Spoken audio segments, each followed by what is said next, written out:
皆さんこんばんは。フォーラム8プレゼンツ玉木のスポーツジャーナリズムの時間がやってまいりました。MC のスポーツライター小崎です。このチャンネルはスポーツ文化評論家玉木正之を送る既存メディアとは異なる視点でスポーツの真の問題点を取り上げ考える番組です。コメンテーターの玉木正之さんです。よろしくお願いしまはい、す。よろしくお願いしまよろす。しくお願いしまオリンピックのす。問題をはい。今回は3回連続して喋っているというか考はい。えているということで、はい。ゲストに五輪アナリストの春日良一さんに来ていただいてます。はい。よ今回も春日さんよろしくお願いします。ろしくお願いします。よろしくお願いします。ということで今回はね、ロサンゼルスオリンピックで IOC がすごいことを言ったんですよね。と先月ですね。いうのは、トランスジェンダーの選手を排除するようなことで、女子選手に関しては、遺伝子検査をすると。要するに女性であるということを遺伝子で、証明しないと出られないというようなことを発表して、これに対してはもうヨーロッパの人権団体もかなり怒りましたし、怒ってますし、それかうん。ら日本のそれこそ、東京オリンピックの組織委員会の中にも入られた、ライダー京子さんなんかはもう完全にすぐに IOC は撤回すべきだと、今のことを、ということを言ってるんですけれども、お IOC がセックスチェックをやると言い出したんですけれども、これは1964年の東京オリンピックの後ぐらいから問題になって、1968年のメキシコオリンピック、から実施されたと私は、覚えてるというか、学んでるんですけれども、これ、東京オリンピックの時ね、それこそ小崎さん知らないでしょ、東京オリンピックの時なんて。やっぱ僕生まれてまこれ、せんから。東京オリンピックの時にね、私は小学校6年で今でもよく覚えてるんですけども、まあ当時の言葉遣いでちょっとハラスメント的な言葉になっはい。てしまうかもしれないんですけど、あの選手はもうあれ男だあよというようなことをかあ。なり言ったような選手もいたんですよ。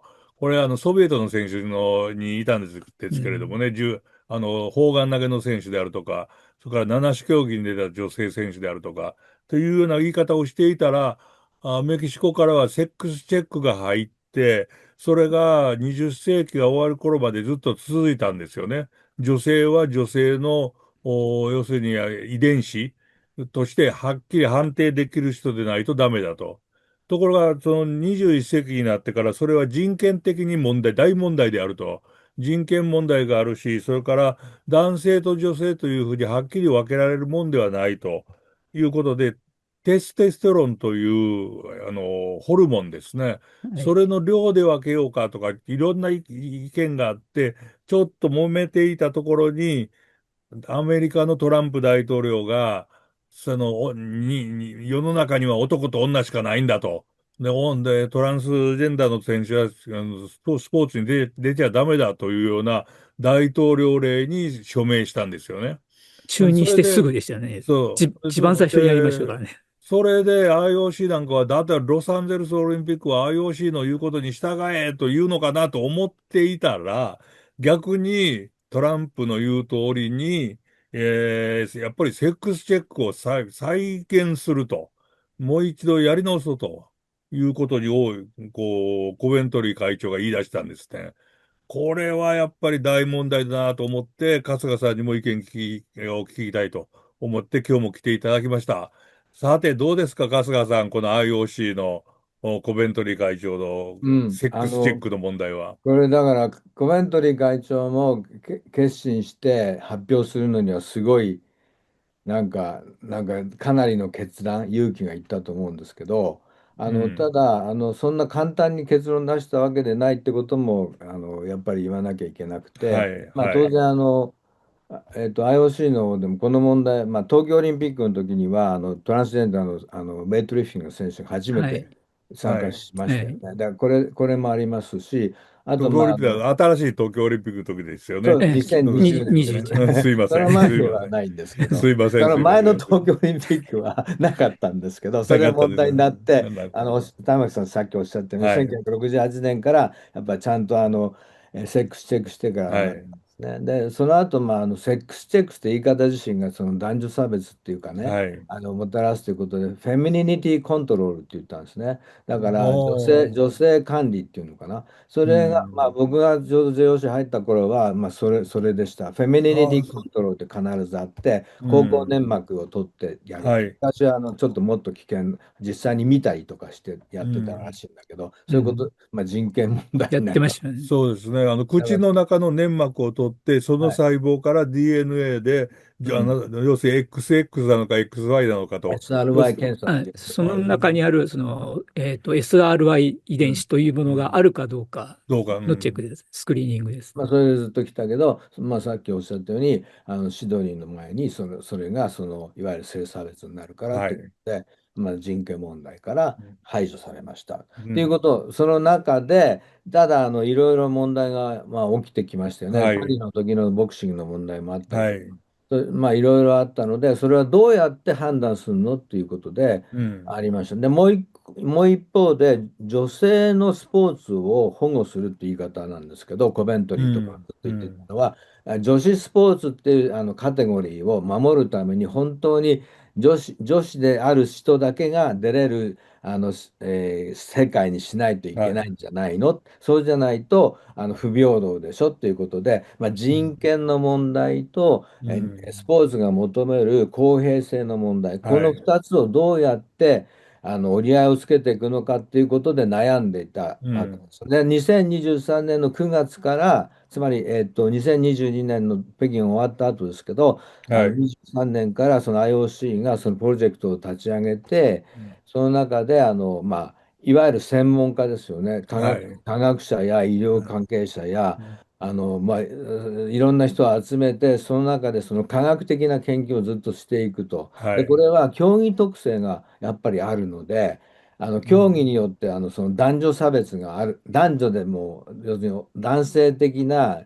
身体能力と女はい。性的身体能力の違いがはっきり分かるものがあるから、それも競技的にみんな違うん。ってくるね、種目によっても違うねってことで、そういうのも含めてやってきて、で、選手の意見とかも、うん。1100人ぐらいからの直接意見聞いたり、お実際にー。そういう性的な、自分は女性だと思ってるんだけど、うん。形が男性っはい。ぽいっそのていうような人が、はい。成分化疾患って呼ばれるそうですね、ものですね。先 DNA 天的なですね。そうですね。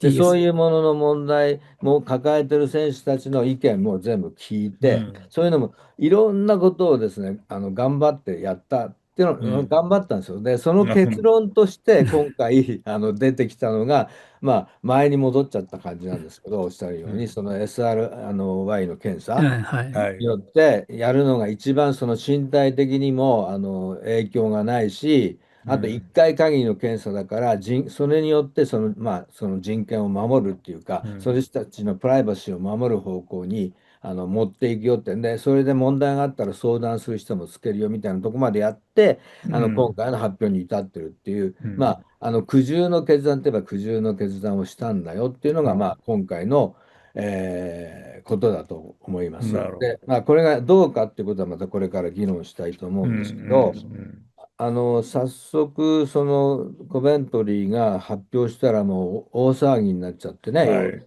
で、特にフランスとかはスポーツ大臣が再導入はもう女性の平等原則を崩すっていうかな、はい。要するにえ国家としても認めてないことをやっ法的に無理みたいですね、うん。フランスは。それでイタリアもそうなんですね。だからそういううん。国があって、そこは文句オーストラリアもそうらしい。で、それで、あるところで、いわゆるスポーツ医学会があって、はい。で、イタリアの学者だと思うんだけど、その人が徹底的にこれを批判してるわけです。30はい。年後に戻っちゃったよと。で、うん。さっき30年から前にね。はい。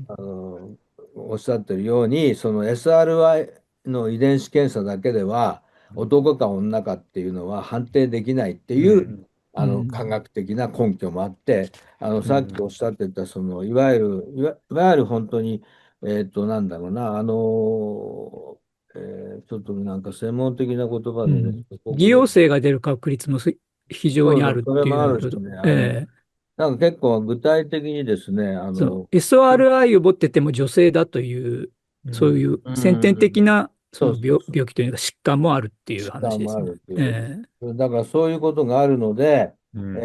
そうそう、高アンドロゲン症っていうのがある。はい、そうでうす。それが、ん。要するに、男と、男性にも女性にも、男性ホルモン的なものはい。があるっていう、どっちもあると。で、それうん。が過剰にある人が、女性なのに男性と思われてしまうとうん。いう現象があったり、さっきおっしゃってた性分化疾患、う DSD っん。てやつもあって、は DSA でこれい。す。はまたこれ別の問題で、いわゆる染色体とか性腺とか解剖学的な性が非典型的に現れるうん。場合があるっていう、まあ、セメンヤっていうね、キャスターはい。マラソンセミヤ。うん。800メート彼女はルの金メそうですよね。ダリストがそうでして、南アフリカ形がの選手。男性みたいだから、さっき玉木さんおっしゃったはい。男性みたいだからっていう、まあ、出ちゃう、そういうふうに出てしまう。うん。だけど女性なんだよっていう人もいるから、だからうん。簡単にその SRI 検査だけで結論出しちゃったら、もうこれは30年前に後退してるんだよっていうのが、その学者さんたちのうん。うん。言い分があって、で、はい。こうなると、じゃあ、コベントレーが言っていたその科学的っていう根拠がですね、ずれてくるじゃないですか。はい。そうすると科学的って言ってるけど科学的じゃない。うん。じゃあ人権の方を大事にするっていうことになったときに、じゃあどううん。やってそれを実現するのかっていうのも不完全だっうん。ていう、うん。そういう今、結論の状態になるので、これはい。は、ですね、考えた方がいいんじゃないですかっていうことですね。これでもで、かん、うん。うん、はい、どうぞ。もう一個言いたいのは、そのさっき言った競技特性とか種目特性、まあ、結局なんでトランスジェンダーの女子選手が女子種目に出れないかっていうと、トうん。ランスジェンダーだったから、もともと男性的な資質があって、そはい。れが有利に働く、その競技のうん。結果に有利に働くっていう前提があるからそうなってるんですけれども、うん。でも必ずしもそうじゃないっていうことを、医学的うん。証明もできてないんですよね、うん。まだ。で、まあ、これ証明するの大変ですよ、エいや、ビデンス。これは、パラリンピックでよく言われるね、その義足がね、義足の方がうん、力が出るのか、ううそれとも、ん。義足でない方が力が出るのかという問題と一緒で、そんなん、もの個人的に全部違うじゃないかって言ったらうん、違うんですよね。そううん。違うし、これを、まあ、うん、だから、科学的にっていうのは非常に面白い言葉で、科うん、学的にこうやれば、考えれば考えるほど、男女の別っていうのが分からなくなってくるっていうようなこともあるわけですよね。で、そうですね、まあ、そこで男性のスポーツと女性のスポーツに分けてること自体がそもそもおかしいんじゃないかというようん、うなことも、このうん、最近は、あれ、小崎さん、あれですはい。よね。なんだっけ、競技によってはそれが入って生まれたという。トえライアスロンとトライアスかは、ロンですよね。オートライアスロプンンはカテゴ男リーっていう性と女のを作って、性とそれとオープンのカテゴリーとうん。3つのカテゴリーが生まれたというようなこともあるんで、これからもそっちの方向にも行くのかななんていう気もちょっとしてるんですが、だからそれはだから申し上げているように競技特性なんですよね。だから競うん、技特性がある。だからトレイルランニングとかっていうああいう持久性のものは逆に女性的な資質の方がやっうん、ぱりそうですね。上になる。良いという。うん、トランスジェンダーよりもシスジェンダーの方がうん、いいみたいな。まあ、血管も出たりしてるし、はい。ただ結果出てるって言っても結局エビデンスになり得うん、なうい範囲のん。ものなんで、これは難しいなっていう話になっていく感じなんですね。だからそこで、私が思ったことはですね、その IOC が、まあ、トータルなコモンな基準をうん。出すってことに今回やったわけや、です。で、今までは IF でしたよね。そうそう、これをね、よく個 IF 々の競技に団体がやってそうそう、たのが。丸投げ丸投げっしてた。て言い方をしてたけど、これうん。本当はそうじゃなくて、だって分うん、かんないんですよ、IOC は。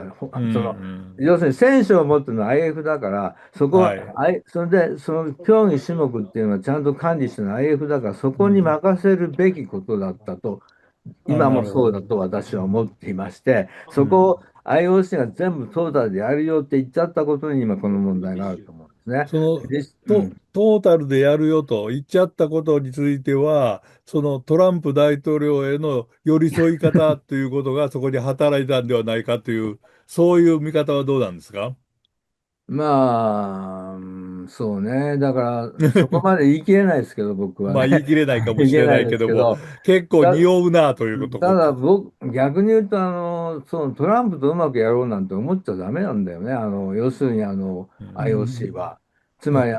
まあ、ちょっと違う意味なんだけど、結局、ああいういわゆる絶対権力者に、つまりヒットラーにね、迎はい。合してオリンピックやっちゃいけないわけだから、うだからん。そういうことでもうトランプ自身はもうその資質がないわけですね、そのオはい。リンピックを開催する。はい。そういうやつうん。とは教育してあげるぐらいな気持ちで戦っていかないといけないから、迎合するためにこれを出してしまったっていうのは、それはまずいですね、と思いね。ます。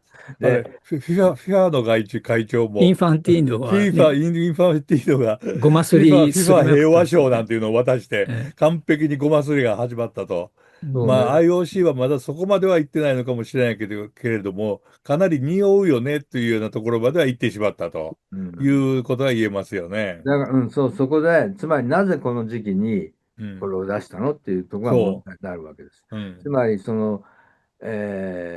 いわゆるオリンピック優先破りについて、うん。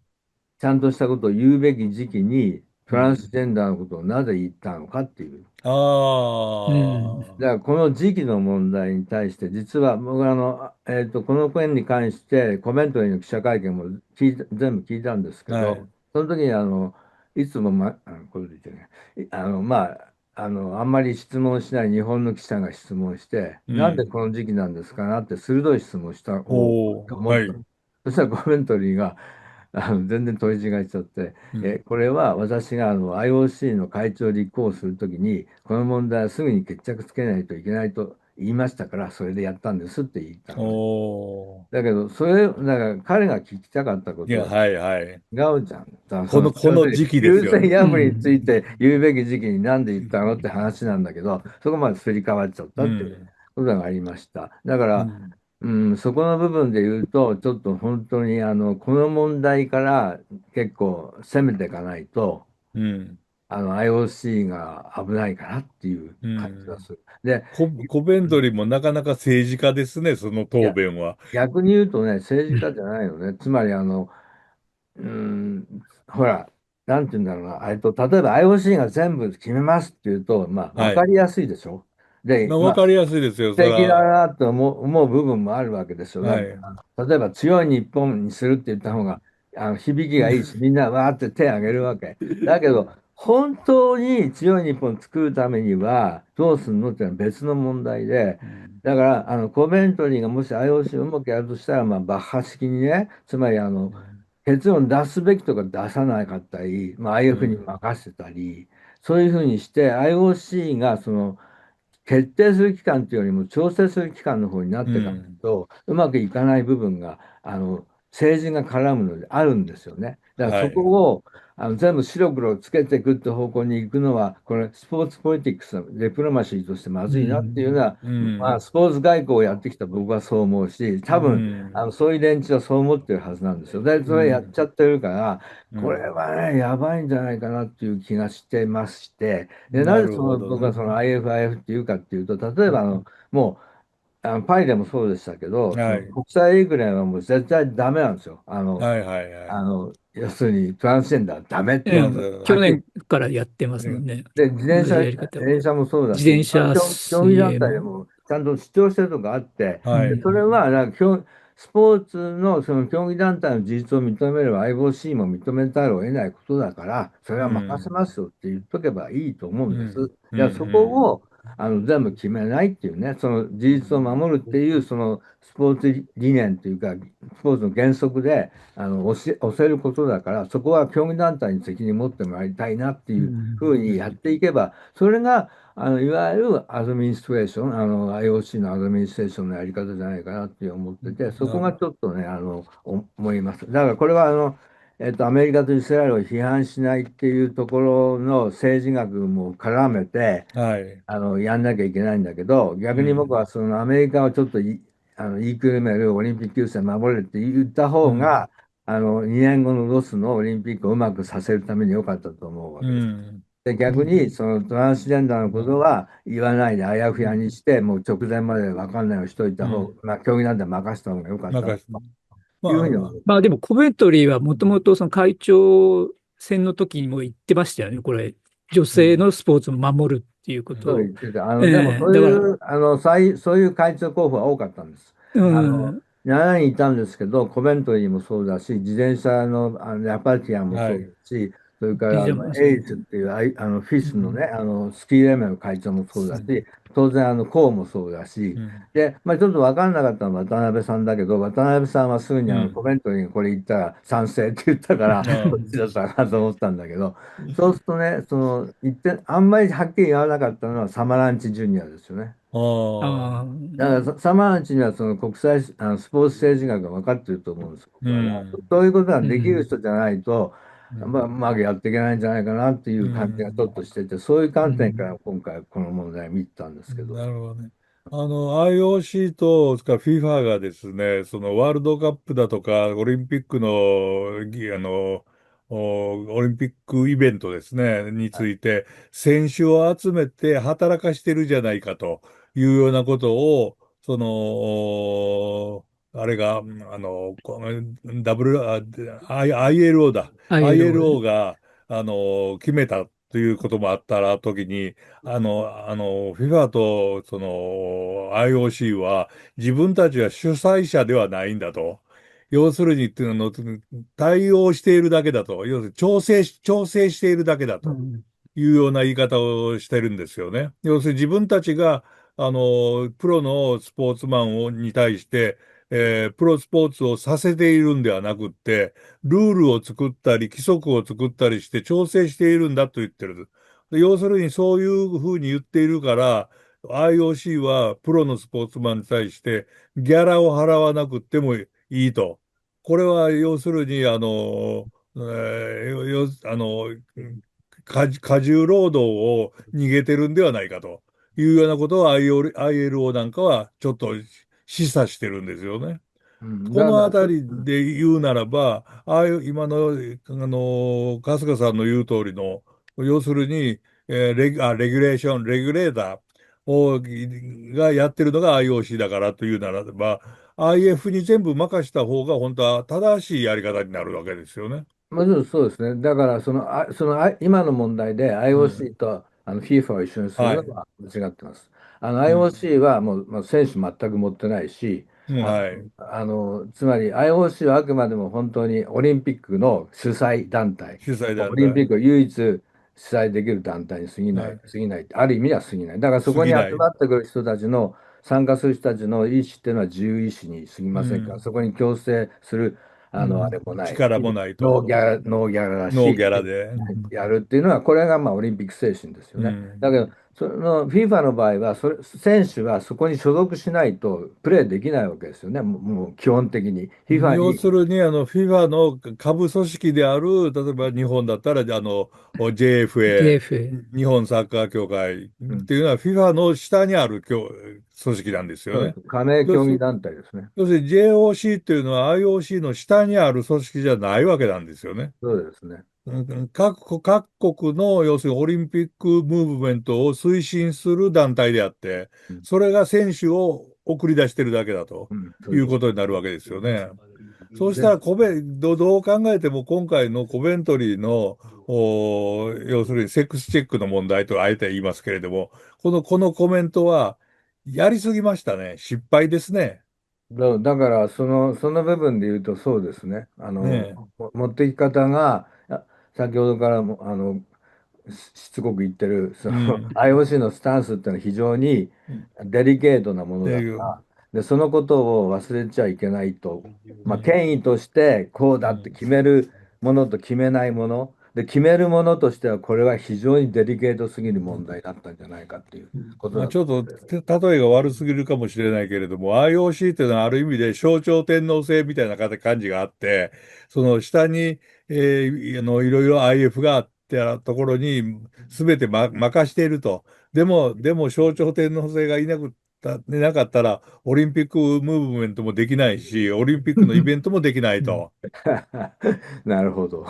いうよう面白い。な感じかなと今、ふっまあ、と思ってしまいましたけなるほどな。れどもね。まあ、一応我々オリンピック学ぶ人間は最初に IOC、IF、NOC ってこの三角、これをトリパタイトコミッションって言って、この三巨頭がそれぞれ自分たちのするべきこと、IF は選手、はい IOC はいはい。オリンピック、NOC は各国の、オリンピック運動っていう、うん。そういう中で動いていく。で、それぞれまあ、尊重して、それぞれの権利を守っていくっていう、そういう感覚ですね。なるほどね。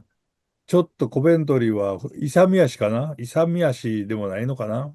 いや、だから、勇み足というか、なんか信念持ってやってんのかな、うどうかわかんないんん。だけど、うん。そこはちょっとね、やっぱり、アドバイザー必要、実はね、バッハはまだ名誉会長で、ローはい。ザンにいるんですよ。それで、はい。コベントリーともこうやってんだけど、結構コベントリーね、自分の主張強いみたいですね。だから、バッハの言うこと、よくほら、なんか、傀儡政権とか言った人たちいいいよ。たけど、全然黒そうじゃ幕とか。なくて、もう、私はこれでいくっていうのは絶対存ああ。在みたいなとこあるみたいですね。だからバッハもなんか、ちょっと、麻生と高市って言ったら怒られるかな。なんかすごい例えですね、高巻さでもさて、そういうような IOC の動き、オリンピックの動き、それと、それからオリンピック休戦の動きなんかを2回にわたって喋っていただきましたけれども、それをどうして日本のメディアは、全くのように無視していると。これをもう今こそ喋らないと、2年後のオリンピックになっては、そこで慌ててまた金メダル何個だとか言い出していいのかなというふうに思いますんで、春日さん、3回目もぜひとも出てください。よろしくお願いします。3回目、日本のメディアの問題を喋りましょう。はい、じゃあ、ということで、今日はありがとうございました。ありがとうございました。はい。皆さんご来席ありがとうございました。次回のフォーラム8プレゼンツ玉木のスポーツジャーナリズムは今週のテーマ、日本メディアが報じないオリンピックの二大事件を考えるのエピソード3、日本メディアはなぜオリンピックの大事件を報じないのかです。引き続き、春日さんと共にお送りします。それでは皆さん、次のエピソードでお会いしましょう。さようなら。